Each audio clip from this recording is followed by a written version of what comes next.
Question 1. Kansas state regulations for captive insurance. Which of the following is the most critical requirement for a captive insurer to obtain a license in Kansas? A. Demonstrating sufficient reinsurance arrangements. B. Meeting minimum capital and surplus requirements. C. Providing an innovative insurance product not available in the traditional market. D. Registering as a public corporation with the Kansas Secretary of State. Answer: B. Meeting minimum capital and surplus requirements. Explanation: Kansas law mandates that captive insurers meet minimum capital and surplus requirements to ensure solvency and protect policyholders. This is a fundamental prerequisite for licensing as outlined in Kansas captive insurance laws and statutes KSA 404304. Option A. Reinsurance arrangements are critical for risk management but are not a primary licensing requirement. Option C. While innovation can be a feature of captives, it is not a licensing criterion under Kansas statutes. Option D. Captive insurers do not need to register as public corporations as they are often privately held entities tailored to their parent companies. Question 2. Scenario-based. Captive insurance operations. David is the risk manager for a manufacturing company considering forming a captive insurer in Kansas. His company faces frequent property damage claims due to natural disasters. David's team has calculated a probable maximum loss PML of $2 million annually and wants to manage this through the captive. They are debating whether to reinsure part of the risk. What should David consider to decide on reinsurance?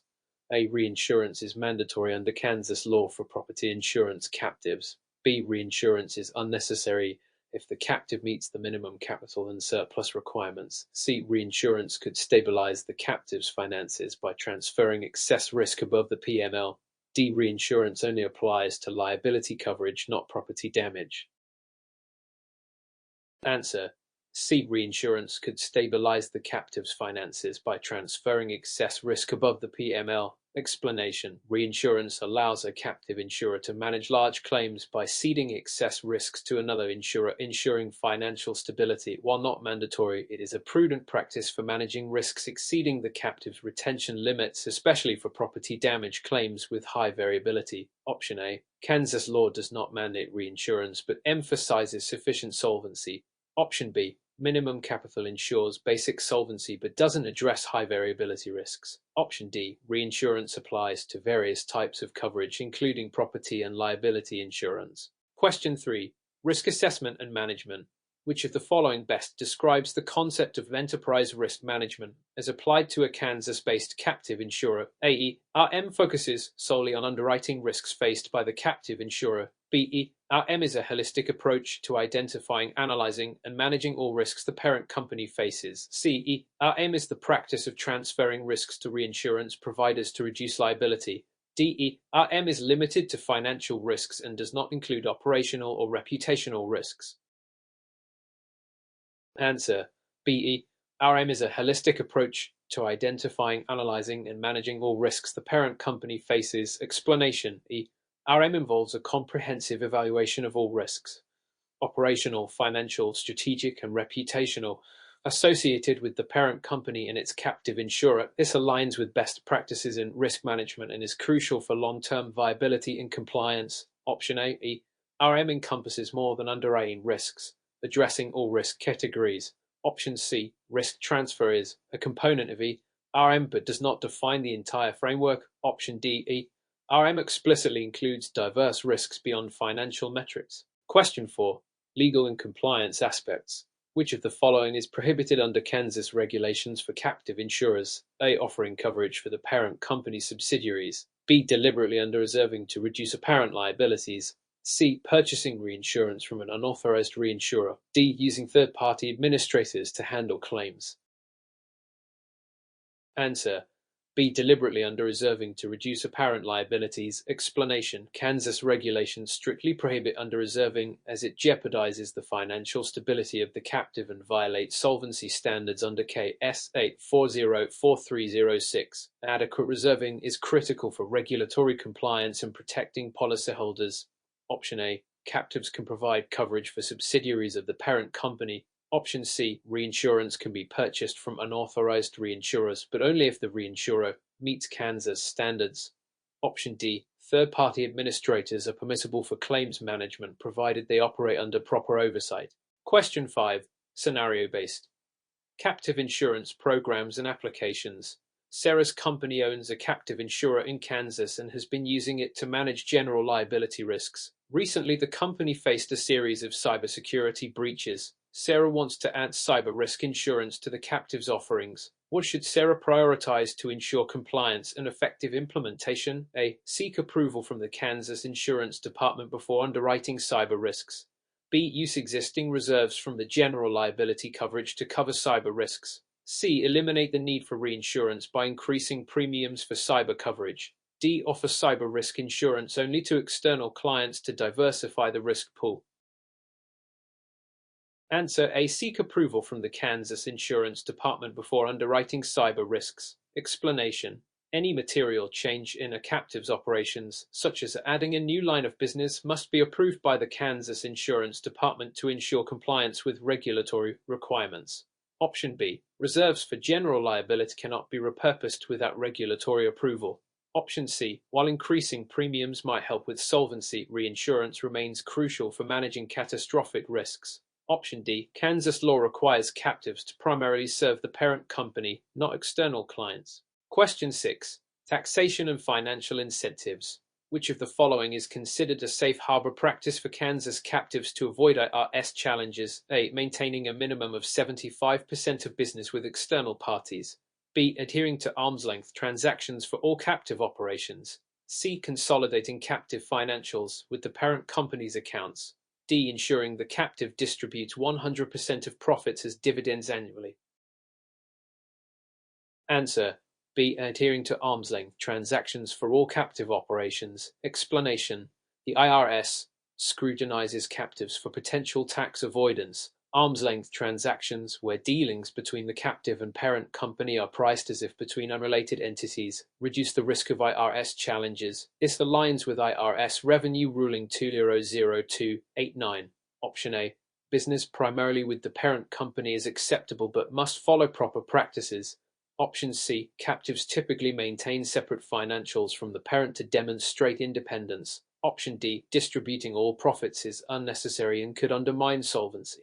Question 7. Risk assessment and management.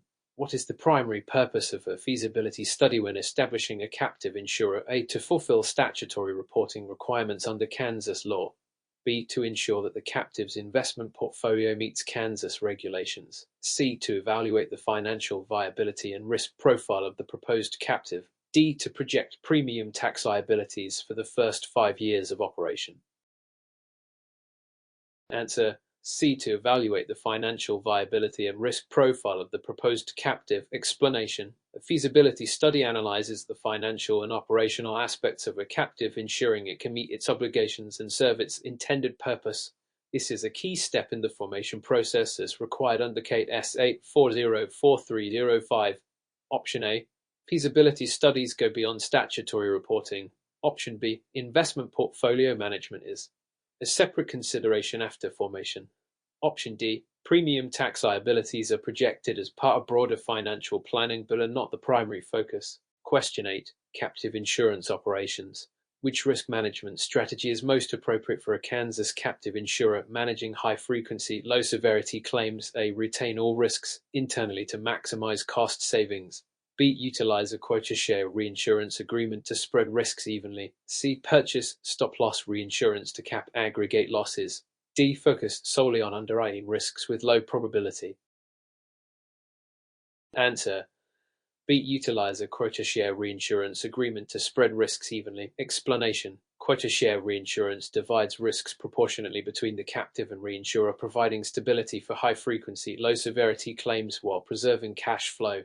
This aligns with best practices for captives managing such risk profiles. Option A. Retaining all risks increases exposure and is not prudent for high-frequency claims.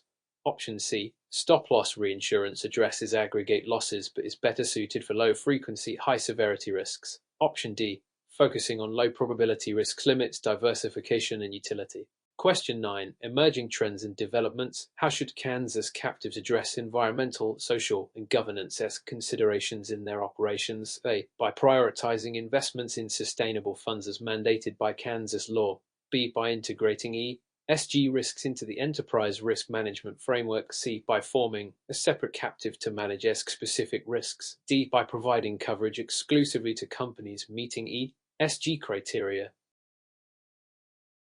Answer: B. By integrating ESG risks into the enterprise risk management framework. Explanation: captives should proactively identify and address ESG risks within their ERM frameworks, reflecting global trends and stakeholder expectations.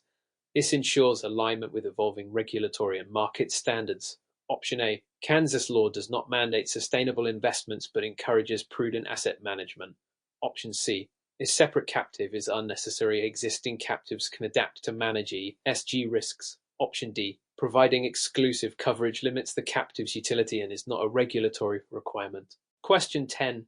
Ethical practices in captive insurance. Which of the following practices aligns with ethical standards for captive operations in Kansas? A. Using aggressive premium pricing to outcompete traditional insurers. B. Fully disclosing all related party transactions to the Kansas Insurance Department. C. Delegating all decision-making to an external management firm. D. Limiting claims payments to maintain surplus levels above statutory requirements. Answer: B. Fully disclosing all related party transactions to the Kansas Insurance Department. Explanation: transparency in related party transactions is a cornerstone of ethical operations and compliance with Kansas regulations, ensuring fair practices and regulatory oversight. Option A: aggressive pricing strategies can undermine market stability and breach ethical norms. Option C: external firms can assist, but ultimate decision-making rests with the captive's board. Option D: claims payments must be handled fairly, regardless of surplus levels. Question 11. Financial management for captive insurers. Which financial strategy is most suitable for a Kansas captive insurer to maintain solvency while optimizing investment returns? A. Allocating all investments to high-yield bonds for maximum returns. B. Maintaining a diversified portfolio with a mix of conservative and moderate risk assets. C. Investing solely in the parent company's equity to strengthen ties. D. Prioritizing liquidity over returns by holding all assets in cash equivalents. Answer: B. Maintaining a diversified portfolio with a mix of conservative and moderate risk assets. Explanation: Kansas captives are required to adopt prudent investment strategies that balance risk and return while ensuring solvency. Diversification minimizes risk exposure in line with KSA 404311. Option A: high-yield bonds pose undue risk and may compromise solvency. Option C: concentrated investments in the parent company breach regulatory guidelines on independence. Option D: excessive liquidity sacrifices potential returns, reducing the captive's effectiveness. Question 12. Scenario-based. Formation and structure of captive insurance companies. James, the CFO of a manufacturing firm, plans to form a captive insurer in Kansas to manage property risks. However, during the initial application process, James realizes the proposed captive lacks sufficient capital to meet Kansas regulatory requirements. What is the best course of action? A. Proceed with the application, assuming future profits will cover capital deficiencies. B. Withdraw the application and focus on securing external funding to meet capital needs. C. Apply for a waiver of the capital requirements from the Kansas Insurance Department. D. Reduce the scope of coverage to align with the available capital. Answer: B. Withdraw the application and focus on securing external funding to meet capital needs. Explanation: Kansas law mandates minimum capital and surplus requirements for captives as outlined in KSA 404307.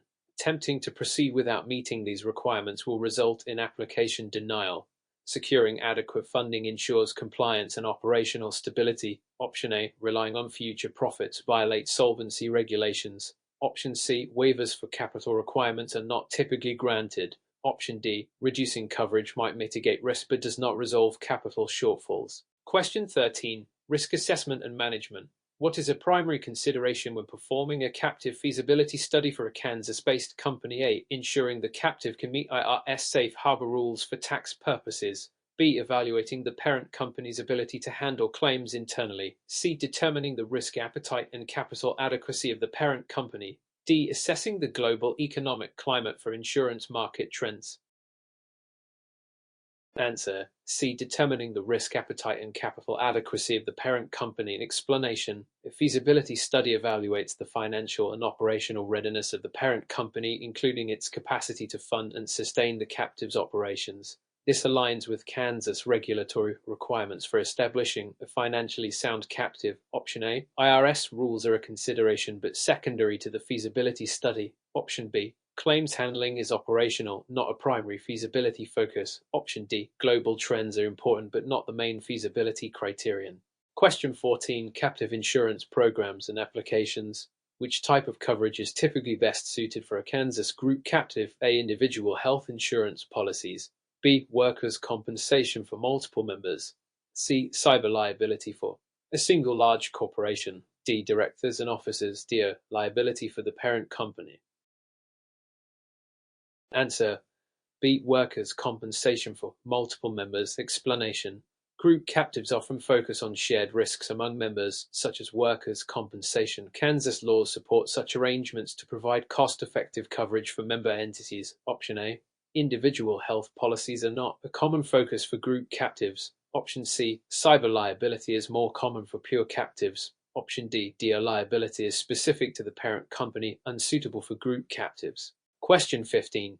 Ethical practices in captive insurance. Which action reflects ethical practice for a Kansas captive insurer? A. Offering preferential coverage terms to affiliates of the parent company. B. Conducting annual audits by an independent third party. C. Retaining claims data indefinitely for operational leverage. D. Underwriting high-risk policies without adequate results. Answer: B. Conducting annual audits by an independent third party. Explanation: independent audits ensure transparency, accountability, and compliance with KSA 404308, which promotes sound governance and ethical practices. Option A. Preferential treatment undermines fairness and regulatory principles. Option C. Retaining claims data indefinitely raises data privacy concerns. Option D. Underwriting high-risk policies without reserves violates solvency requirements. Question 16. Kansas state regulations for captive insurance. What is a key reporting requirement for Kansas captive insurers? A. Monthly financial statement submitted to the Kansas Insurance Department. B. Annual audited financial reports prepared by a certified public accountant. C. Semi-annual premium tax filings with detailed risk profiles. D. Quarterly updates on all claims paid exceeding $10,000. Answer: B. Annual audited financial reports prepared by a certified public accountant. Explanation: Kansas law requires captive insurers to submit annual audited financial statements to demonstrate compliance and solvency as per KSA 404309. Option A. Monthly reporting is not mandated. Option C. Premium taxes are filed annually, not semi-annually. Option D. Specific claims reporting thresholds are not required. Question 17. Financial management for captive insurers. How should a Kansas captive allocate its investment portfolio to comply with regulatory requirements? A. 100% allocation to Kansas-based municipal bonds. B. A mix of liquid assets, bonds and equities within specified risk tolerances. C. Investments exclusively in the parent company's real estate holdings. D. Diversified international equities to maximize returns. Answer: B. A mix of liquid assets, bonds and equities within specified risk tolerances. Explanation: Kansas captives must adopt prudent investment strategies balancing risk, return, and liquidity as per KSA 404311. Diversification is key to maintaining financial stability. Option A. Excessive concentration in municipal bonds is not optimal. Option C. Investing solely in parent company assets risks regulatory violations. Option D. International equities may introduce undue risk. Question 18. Emerging trends and developments. What is a significant advantage of incorporating ESG considerations into a Kansas captive's operations? A. Exemption from Kansas premium tax requirements. B. Improved risk management and market reputation. C. Access to federal subsidies for sustainable practices. D. Reduced oversight by the Kansas Insurance Department. Answer: B. Improved risk management and market reputation. Explanation: ESG considerations help captives address emerging risks aligned with stakeholder expectations and enhance their reputation, reflecting global trends in insurance. Option A, ESG does not exempt captives from premium taxes. Option C, federal subsidies are not specific to ESG-focused captives. Option D, regulatory oversight is unaffected by ESG practices. Question 19. Captive insurance operations. Which reinsurance structure is most effective for a Kansas captive managing catastrophic risks? A. Proportional reinsurance. B. Excessive loss reinsurance. C. Quota share reinsurance. D. Facultative reinsurance for each individual risk. Answer. B. Excessive loss reinsurance. Explanation. Excessive loss reinsurance protects captives from severe losses exceeding a predetermined threshold crucial for managing catastrophic risks while maintaining solvency. Option A. Proportional reinsurance spreads all risks, not just catastrophic ones. Option C. Quota share divides all risks equally, unsuitable for catastrophes. Option D. Facultative reinsurance is more suitable for unique, specific risks. Question 20. Taxation and financial incentives. What is a key tax consideration for a Kansas captive insurer under federal IRS guidelines? A. Captive premiums are always tax exempt for the parent company. B. Premiums must reflect arm's length pricing to avoid IRS challenges. C. Captives must operate on a not-for-profit basis to gain tax advantages. D. Parent companies cannot deduct premiums paid to captives. Answer. B. Premiums must reflect arm's length pricing to avoid IRS challenges. Explanation. The IRS scrutinizes captive premiums for compliance with arm's length transaction principles, ensuring fair market value to prevent tax avoidance under IRS Notice 201666. Option A. Premiums are deductible if properly priced. Option C. Captives can operate for profit. Option D. Parent companies can deduct premiums if structured correctly. Question 21. Regulatory approval process. What is the primary document required for a Kansas captive to initiate its licensing process? A. Business plan detailing risks and coverage. B. Articles of incorporation filed with the Kansas Secretary of State. C. Actuarial report forecasting claims liabilities. D. Proof of financial stability from an external auditor. Answer A. Business plan detailing risks and coverage. Explanation. Kansas law requires a comprehensive business plan as part of the application for a captive insurer's license per KSA 404306. This document outlines the purpose, risks, and operational strategy of the captive. Question 22. Risk retention analysis. Which type of captive is most suitable for a Kansas-based company aiming to retain all its cyber risks? A. Group captive. B. Pure captive. C. Rent-a-captive. D. Association captive.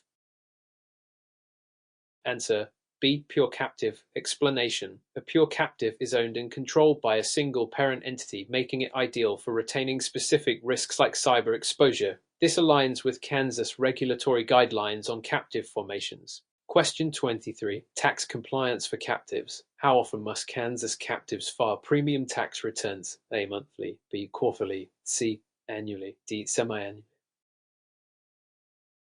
Answer. C. Annually. Explanation. Kansas captives must file annual premium tax returns as stipulated in KSA 404313, ensuring compliance with state tax obligations. Question 24. Reinsurance arrangements. What is a key benefit of a Kansas captive utilizing reinsurance? A. Reduced regulatory oversight. B. Enhanced capacity to manage large risks. C. Elimination of capital requirements. D. Tax exemption on premiums. Answer. B. Enhanced capacity to manage large risks. Explanation. Reinsurance allows captives to transfer a portion of their risks to another insurer, increasing their ability to underwrite larger or more volatile exposures. Question 25. Financial reporting requirements. Which entity must certify the annual financial statement of a Kansas captive insurer? A. The Kansas Department of Revenue. B. An independent certified public accountant. C. The parent company's internal auditor. D. The captive's board of directors. Correct answer.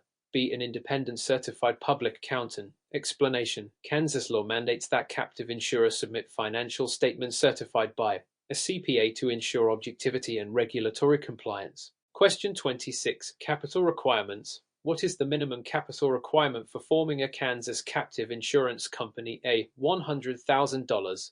B. $250,000. C. $500,000. D. $1 million.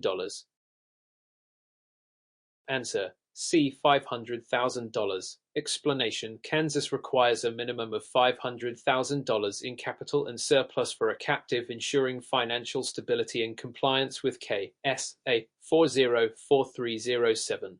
Question 27. Claims management. What is a best practice for a Kansas captive in managing claims? A. Delegating all claims management to the parent company. B. Establishing a dedicated claims reserve fund. C. Outsourcing claims processing to an international TPA, third-party administrator. D. Minimizing claims documentation to expedite processing. Answer: B. Establishing a dedicated claims reserve fund. Explanation: a dedicated claims reserve ensures that the captive can pay claims promptly and maintain solvency in compliance with Kansas insurance regulations. Question 28. Scenario-based. Captive operations. Sarah's Kansas-based company owns a pure captive insurer. The company decides to expand its captive scope to provide coverage for unrelated third-party risks. What is required for this expansion? A. Filing an amended business plan with the Kansas Insurance Department. B. Increasing the captive's minimum capital by $100,000. C. Reclassifying the captive as a group captive. D. Obtaining a federal license for third-party coverage. Answer: A. Filing an amended business plan with the Kansas Insurance Department. Explanation: expanding the scope of a captive requires regulatory approval through an amended business plan to ensure compliance with Kansas laws. Question 29. Solvency monitoring. Which tool is most commonly used to monitor Kansas captive solvency? A. Risk-based capital RBC ratio. B. Claims loss ratio. C. Liquidity ratio. D. Debt to equity ratio. Answer: A. Risk-based capital RBC ratio. Explanation: the RBC ratio assesses whether a captive holds sufficient capital relative to its risk exposure, a key metric for regulatory compliance in Kansas. Question 30. Governance best practices. What is a recommended governance structure for a Kansas captive insurer? A. A board of directors with at least one member independent of the parent company. B. Exclusive management by the parent company's executive team. C. A single-member board composed of the captive's owner. D. Rotational board membership to reduce oversight. Answer: A. A board of directors with at least one member independent of the parent company. Explanation: including independent directors enhances governance and ensures the captive operates in the best interest of stakeholders, aligning with Kansas regulatory expectations.